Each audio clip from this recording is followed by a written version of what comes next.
How are you feeling physically coming off that little injury that you had?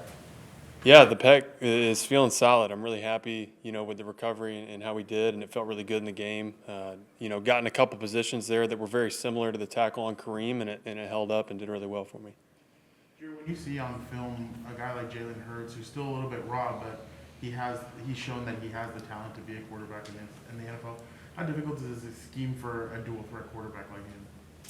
It's tough. He ties in a lot of the elements you see in college football with the RPO and the zone read game. And when you have an 11th guy, the quarterback running the ball, the math gets a little funky, and you really got to be on your P's and Q's. And so he's a competitor more than anything, and he's going to certainly have his team and his offense ready to play. We're going to have to show up and play physical and stop the run early.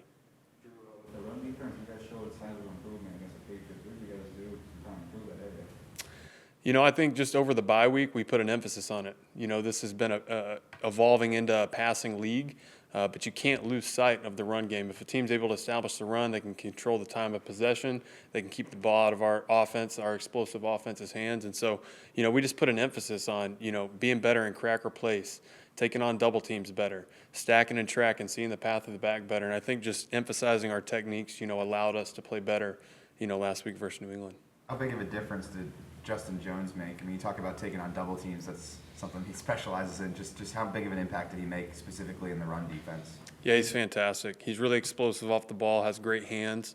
And so as a second-level player, you can always appreciate when a guy can take up two and you can kind of stack and track and find the ball and do your thing, and Justin certainly does that for us. What have you seen out of Kaiser White this season? It just seems like he's flying around, making a lot of plays, but playing next to him. Where have you seen him grow the most as a linebacker? I just think he's so confident and comfortable out there, and he's just playing what he feels. He's not trying to be robotic and be right or be in a certain spot. He's just getting back to playing football and doing what he loves, and he seems to be getting a lot, his hands on a lot of balls, forcing fumbles, getting interceptions, being in the right place at the right time. And so it's awesome to see all this hard work pay off, with the production we've seen so far. Drew, with I think 7 games now, has the adjustment from a 4-3 defense to a 3-4 been tough? Maybe the first few months, and now you have to kind of rhythm with it? I think, primarily it's been maybe a little tougher on our edge guys, asking Joey Bosa to drop into coverage, guys who are typically just, hand in the dirt 4-3 ends, who have been rushing the passer. And I think they've done such a tremendous job taking on that responsibility. You got one of the premier pass rushers in the league dropping as a quarter flat defender, as a seam flat defender. It helps our defense in terms of what the offense has to account for. And so Joey's done that for us.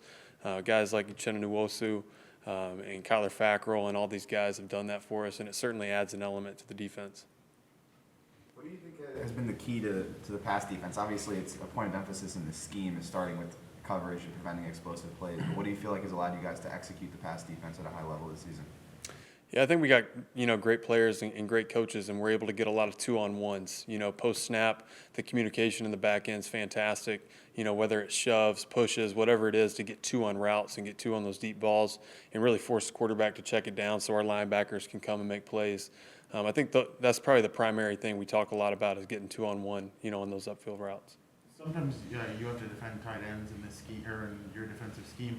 Dallas Goedert, just what have you seen from him on film?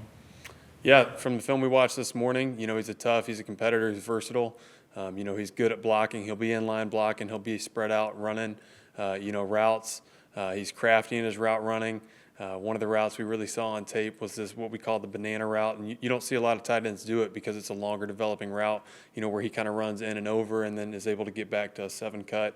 Routes like that speaks to his athleticism. So we're going to be ready for him and be ready to D him up. When you have to go up against such a fast offense, what does that do for you? Like, they have DeVonta Smith, they have a lot of speed on this defense. So what do you feel like you guys have to approach this differently than maybe a New England team or a team like that doesn't have as much speed as these guys?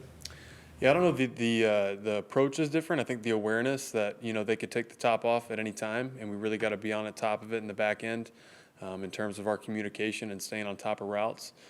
So I think it's an awareness more than anything. I don't know schematically that it changes anything, but we got to be on top of our communication and make sure they can't leak anything out the back end.